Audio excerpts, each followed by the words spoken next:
PT KB Pharma bekerja sama dengan radio kesayangan Anda mempersembahkan sandiwara radio Saur Sepuh dalam kisah Darah Putra Sanggam.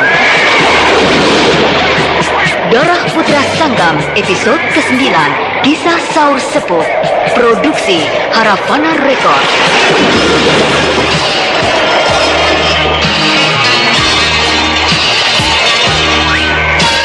Naskah karya Niki Kosasih, hiasan musik dan sutradara Indra Mahendra.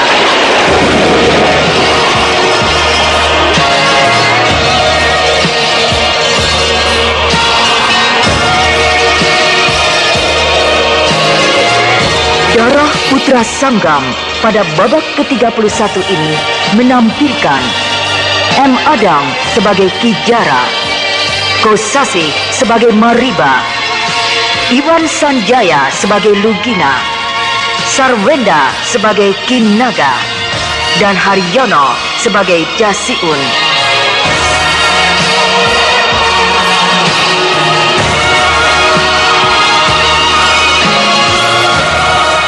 Inilah Darah Putra Sanggam babak ke-31.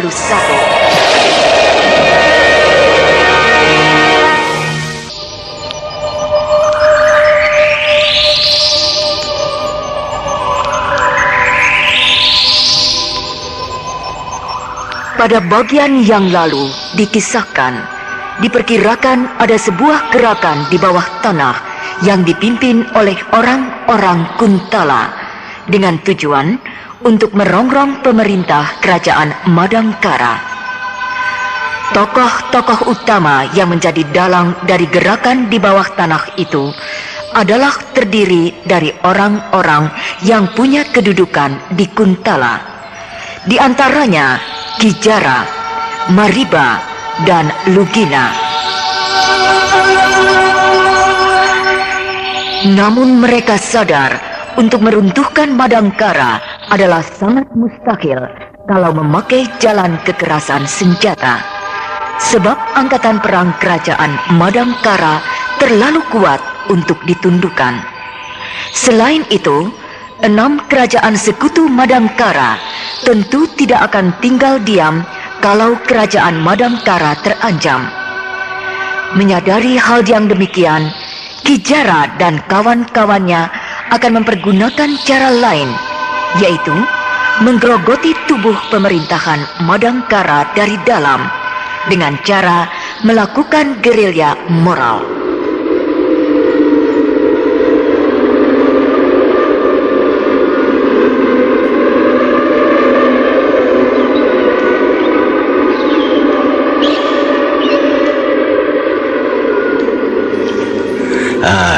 Sudah menjelang tengah hari dan mereka belum juga datang. Ya, seharusnya orang-orang dari Kademangan Cempaka sudah datang. Supaya nanti menjelang malam kita sudah berada di rumah Lugina di Desa Muncang. Kenapa? Ada orang menyelinap di balik semak belukar itu. Tangkap. Ditangkap. Mungkin dia mata-mata. Ayo kita kejar.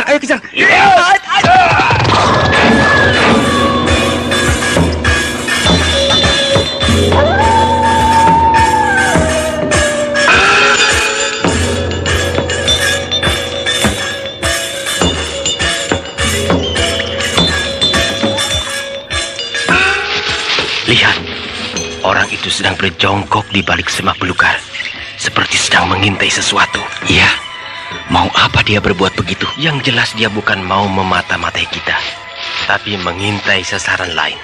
Ya, benar. Kita tunggu apa yang mau dia perbuat.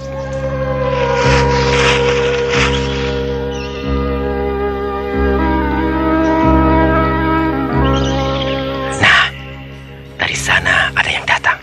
Ya, seorang laki-laki sedang berjalan melewati jalanan yang si pengintai berada.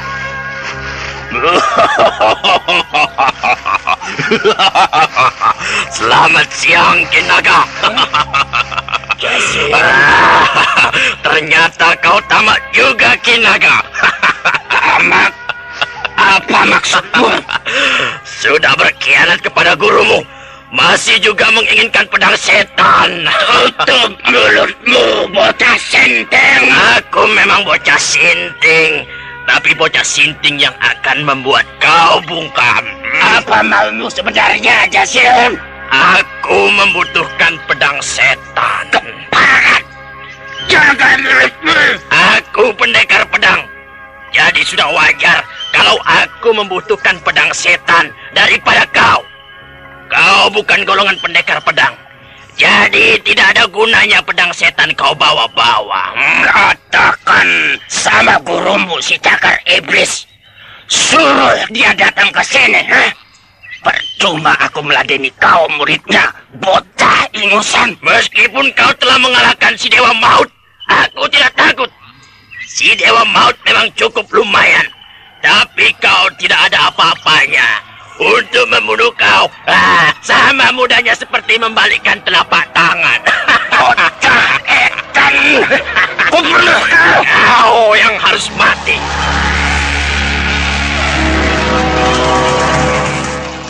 Waduh, rupanya mereka sedang memperebutkan pedang setan. Pedang setan yang mana? Wah, yang mana lagi kalau bukan milik Mantili? Kenapa pedang setan ada di tangan orang yang bernama Kinaga itu? Iya ya.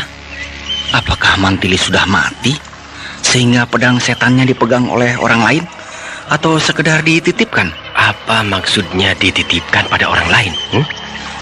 Bah, begini aja, kita ringkus saja kedua orang itu, lalu kita tanyai. Jangan dulu, biarkan mereka bertarung. Yang menang baru kita ringkus. Iya. Sudahlah, Kinaga. Kau mencuri pedang setan untuk apa? Lebih baik berikan padaku saja. Cerewet, ku pecahkan kepalamu.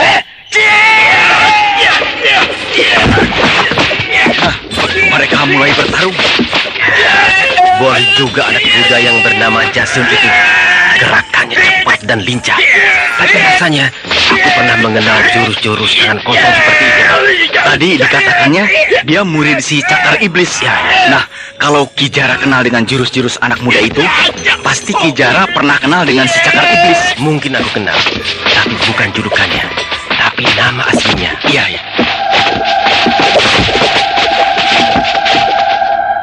Nah, pertarungan berhenti. Jasiun terdesak.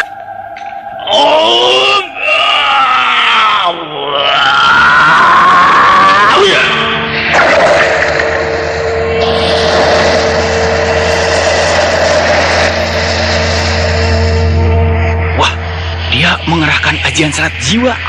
Tingkat 4. Rupanya si Jasiun itu baru sampai tingkat 4. Kita lihat, apakah Kinaga bisa tahan terhadap ajian serat jiwa tingkat keempat itu? Kinaga mencabut pedang setan. Rupanya dia merasa gentar menghadapi ajian serat jiwa, sehingga akan dilawan dengan pedang setan.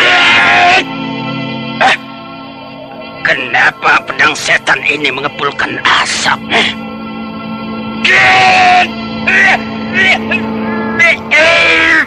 Kijara, pedang setan itu busuk, mengepulkan asap. Ya, pedang setan memang mengandung asap. Asap racun. Asap racun. Ya, baunya luar biasa. Bau busuk, seperti bau mayat. Lihat. Ya, Kinaga nampak mulai mabuk oleh asap racun yang keluar dari pedang setan itu.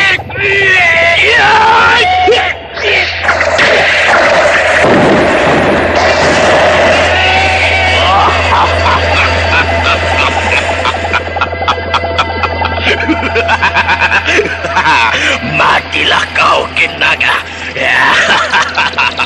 Dan pedang setan sekarang jadi milikku.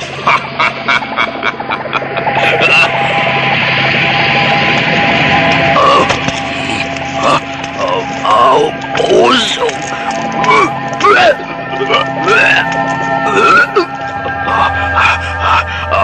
Dasar pedang setan. Baunya seperti setan. Mana sarungnya?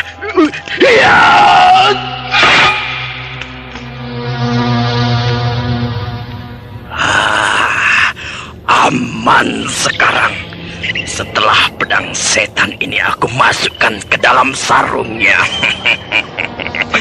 asap yang mengepul itu pun segera sirna.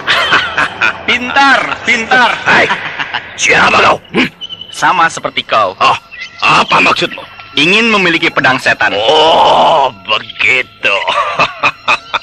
Silahkan. Kau berkata silahkan, tapi sambil pasang kuda-kuda. Baiklah, aku ingin tahu bagaimana hebatnya ajian serat jiwa tingkat keempat. Kau tahu? Semua orang juga tahu kepada ajian serat jiwa, sebab buku ajian serat jiwa tersebar di mana-mana. Oh, jadi kau mau mengajak aku bertanding dengan mempergunakan ajian serat jiwa ya? Orang lain boleh kagum dan tertarik dengan ajian serat jiwa, tapi bagiku tidak sama sekali. Sebab aku memiliki ilmu yang lebih hebat dari ajian serat jiwa. Besar kepala. Boleh coba? Kepala. Kau licik, menggempur Kinaga dengan ajian serat jiwa ketika Kinaga sedang mabuk oleh asap racun yang keluar dari pedang setan. Nah sekarang, kau boleh mencobanya terhadap aku. Manusia sombong. Oh, wah.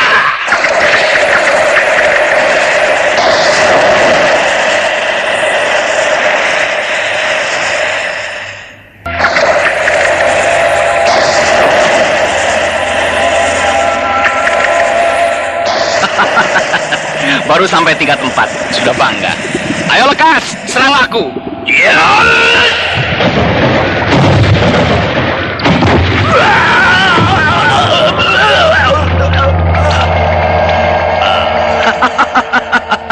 Mati kau, Jasyun.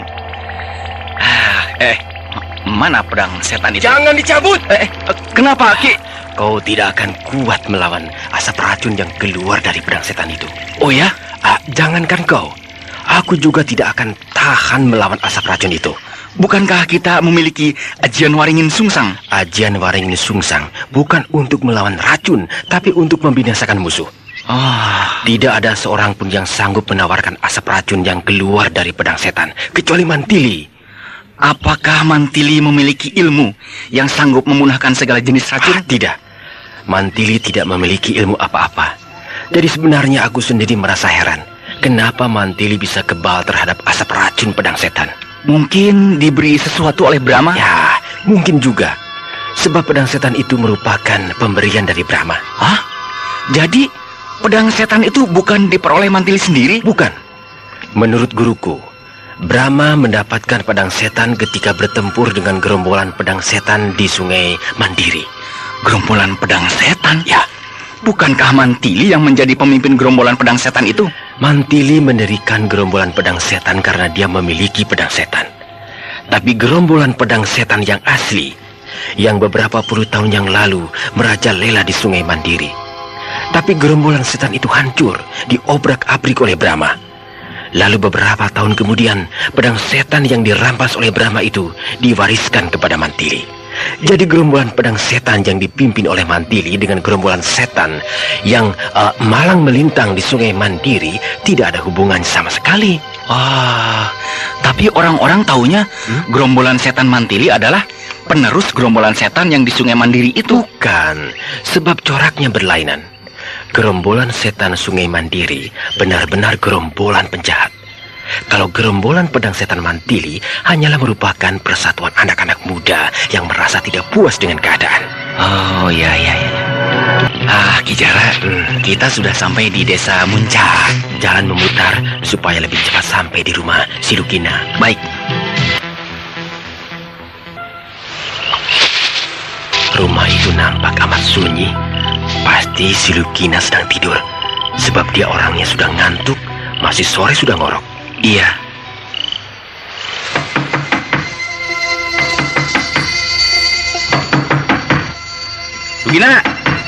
Lugina.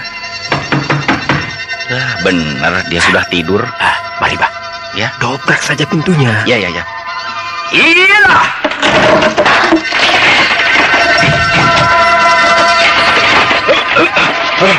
Bangun, Lugina.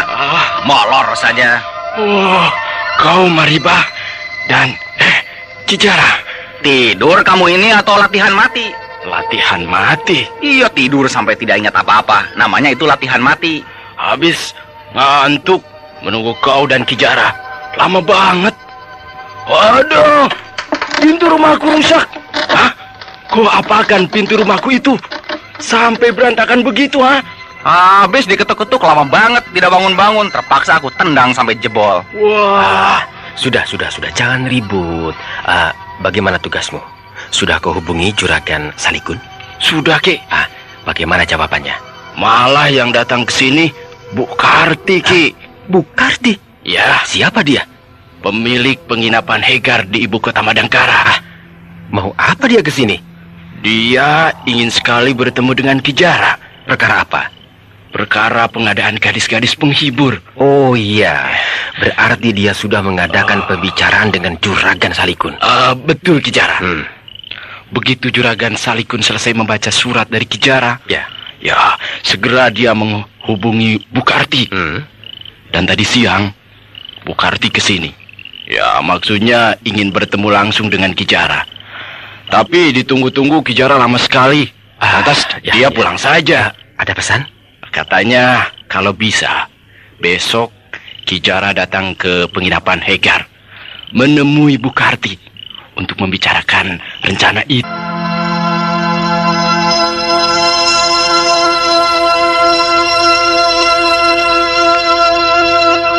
Akhirnya, Kinaga yang merampas pedang setan dari Dewa Maut direnggut maut, tewas oleh Jasiun.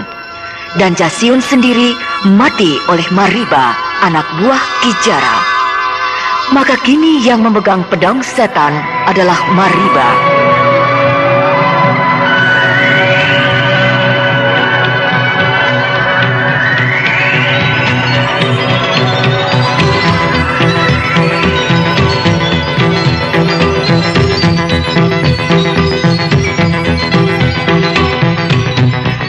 Sementara itu, Kijara semakin meningkatkan usahanya di dalam menyusun kekuatan gerakan di bawah tanah untuk menggulingkan pemerintahan kerajaan Madangkara. Bu Karti adalah pemilik penginapan Hegar, sebuah penginapan cukup terkenal di ibu kota Madangkara. Tapi kenapa dia mau bekerja sama dengan Kijara, tokoh jahat dari Kuntala?